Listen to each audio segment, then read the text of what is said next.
नमस्कार दोस्तों, इस चैनल को सब्सक्राइब करें। एक सब्सक्राइब करने से आपका कुछ नहीं होता, मेरा बहुत कुछ होता है। आगे दोस्तों नया नया अपडेट पाने के लिए एक चैनल को सब्सक्राइब करें और शेयर कर दें। बायोकॉप मिंट कॉफ सिरप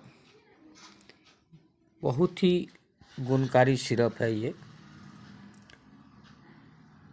बड़ों के लिए 10 ml करके 3 टाइम खाने से जिस किसी तरह से खांसी हुआ हो, गले में खराश हुआ हो, जैसे कि गले में किचकिच करना, खुसखुस करना, हुफिंग कॉफ आदि में बहुत अच्छा लाभदायक है ये सिरप। इसका फार्मूला है सिट्रेजिन HCl, डेक्स्ट्रामेथासोन और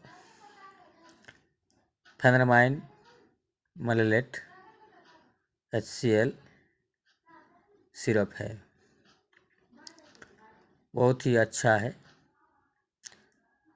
ये सिरप पीने से किसी भी तरह की खांसी हुआ हो तो ये ठीक करता है। बहुत अच्छा सिरप है। नमस्कार दोस्तों, चैनल को सब्सक्राइब करने ना भूलें ताकि हमको भी अच्छा लगे। अगला और वीडियो देंगे बहुत अच्छा। नमस्कार दोस्तों, आज का वीडियो समाप्त। आगे फिर देंगे।